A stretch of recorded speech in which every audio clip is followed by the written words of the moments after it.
jadi tukang tambal apa? Tambal ban. Tukang tambal ban. Oh, ban cukur. Kudu. Lah, Banmu. Ada iki yo ban sepeda kuwi. Dadine jaman rikala semono durung enek toko-toko sing istimewa kaya saiki wong tambal ban ki laku. ban kaya apa sing medeni? Yo kabeh ban kan lindhe sing bakal medeni to.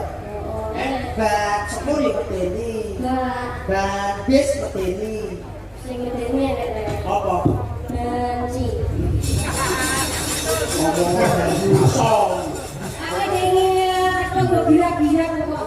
Anu lho baika karo Mas Gareng.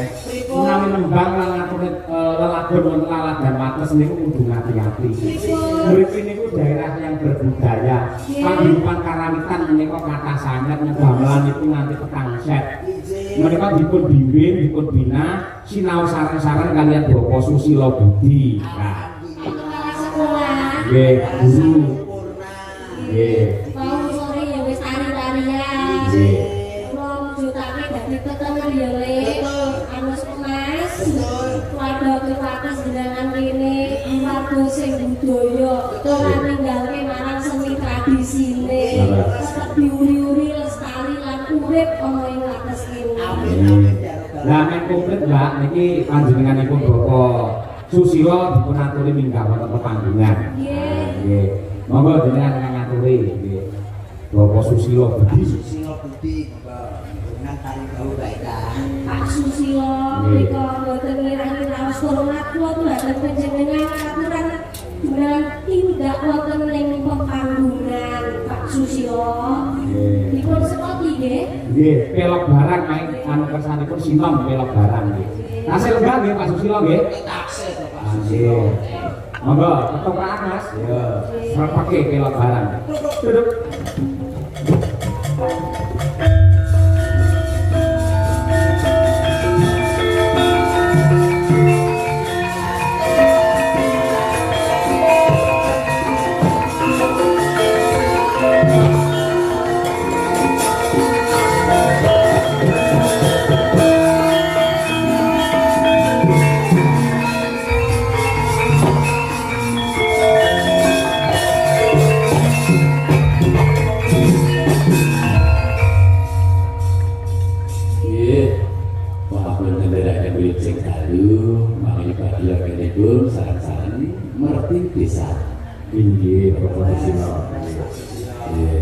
Mas Gareng. Wonten dawuh. Danu mboten panggihan sedherek sih. Amin jangan amin Pak Sus. Baika nembe panggih sedaya menika. Nggih, panjenenganipun Pak Susilo. Alhamdulillah. Nggih. Menika bedhaipun anu kelantan ingkang sidak sampun nggih. Kula nggih ingkang halusan sing nom-noman wis diaturi, terus ati sing sepuh-sepuh. Nggih. Manggaken Pak Sus. Nggih, bisa kamar-kamar. Tuludin iki ya tuludin. Nggih. Saya kendangan oleh. Mas Budi menika adalah alumni Insya Allah berwisuda sarjana seni wonten ing Karawitan isi Surakarta, putra daerah dari Wates. Akhirnya sih ini. Orang sambung ngatek no. Termasuk satu-satunya mahasiswi yang dari Mahasiswa yang dari isi loh Mas. Dulu Wates itu. Wates Nggih. Kula wonten pirang wonten ing kula menika sinten senior kok kondang. Nggih, karena Pak Sus. Kasih ayu.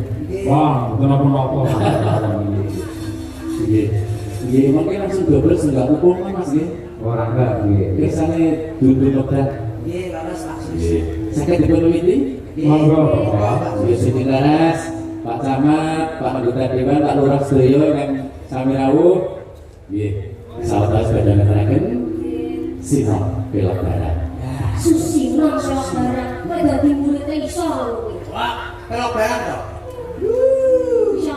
Ulas.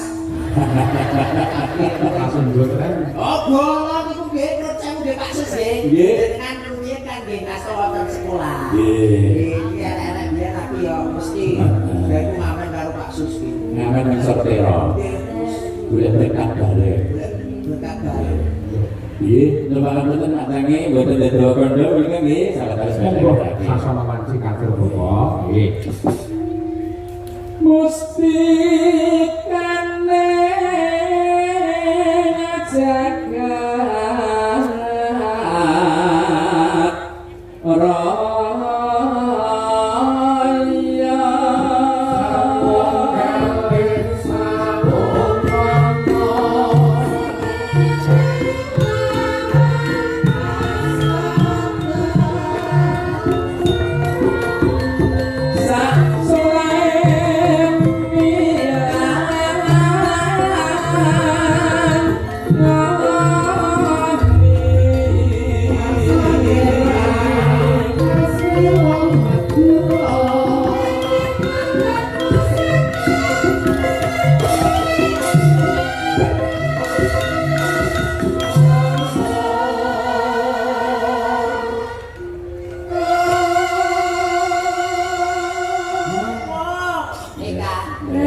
sila seorang guru, seorang pendidik. Iya. Dhuwurku siji. Iya. Nek latihan nembang ki ning endi?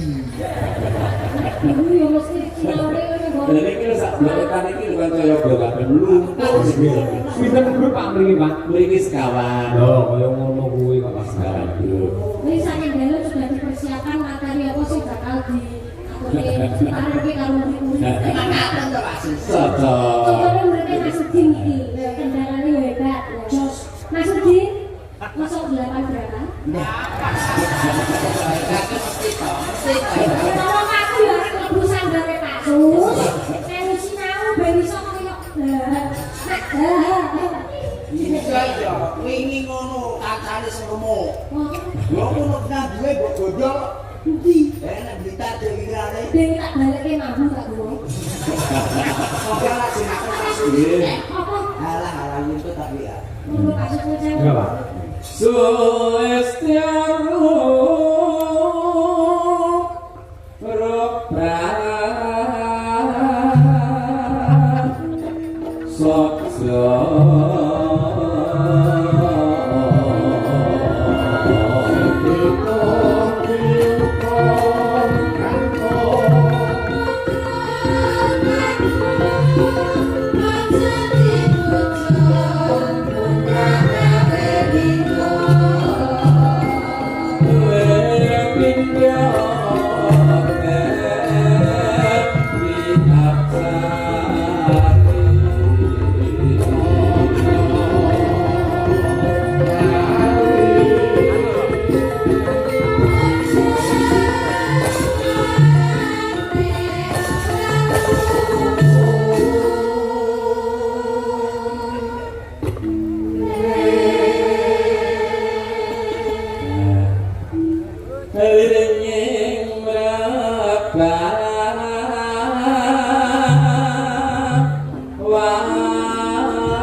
dan nek awet mung gue Jogja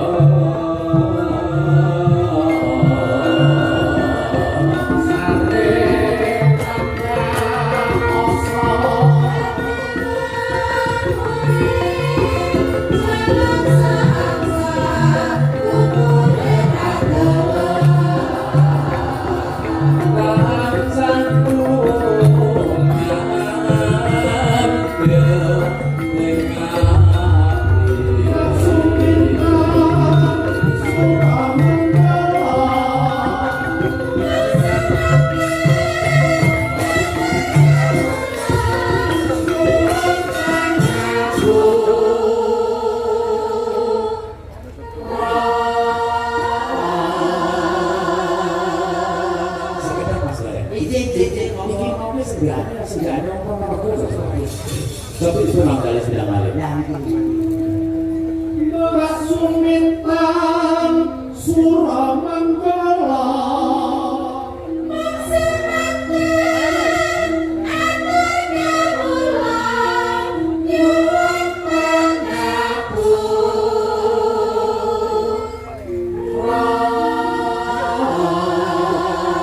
Ini jelas sih kan Ponorogo Sumintan. Nggih. Suminten stres. Paksi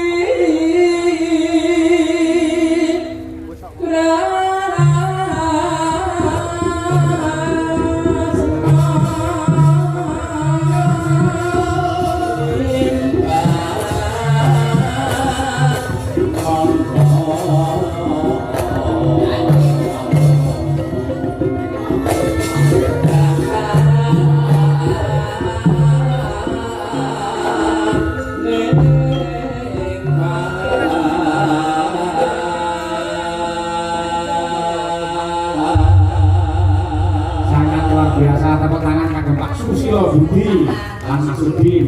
Wah, mirasa mboten angger sinden saged melok barang ngeten. Jenengan wah luar biasa elok sanget. Jadi kita mau jaga derek urun. Betul menika mereka karo kandangan sak mangke manggen wonten luar negeri. Oh bener. Nggih. Menika donatur saking luar negeri kata. Nggih. Lajengipun Pak Sus mungkin sebatas bisa pamit. Nggih, Nyatan ya sumbodo. nuruti dikasihipun kata dengan mengais sedikit luar negeri. Ya. Nggih, nyuwun ngapunten monggo salajengipun kalajeng. Sembangku. Keluarga Agung atas kene, sing mriksani keluarga Agung atas kene ning luar negeri yo Nggih, termasuk bersari nggih. Kalau mantan streaming. Nabi Mumpung menika larasi tasik pelok barang dan menika dalam rangka bersih desa ngaturaken lelagon bersih desa. iki saking Pak Lurah mau misalnya lagu gugur gunung Gugur gunung. Sakit mangke dipun ngedre sekali bersih desa, yang kedua adalah gugur gunung. Untuk mendoakan warga masyarakat wonten ing wates mriki semoga tetap kompak, kondusif dan guyub rukun. Monggo dipun aturaken bersih desa rumiyin ya.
aturaken dumateng paguyuban karawitan ingkang dipunwadhahi wonten ing Pakoso Laras ing Desa Wates Jenangan Ponorogo niki wau. Mereka ngantos guru-guru to, Mbak? Nggih. Wah, siap. Nuwun sewu Mas Karyo. Nggih. Wonten jaminan saking panitia ambuk bilih menika ingkang kagungan Avanza AE 1266 SA warna silver, hasad lampu nyala terus. Mas sing kagungan Avanza AE 1266 SA hasadipun nyala terus, Mas nggih. Monggo Nggih. dipadamkan dulu. Perhatian saking panitia sangat luar biasa. Mas Bareng, Mbak Eka, Nggih. mangke perkawis Gojek kalajengaken wonten ing Goro-goro.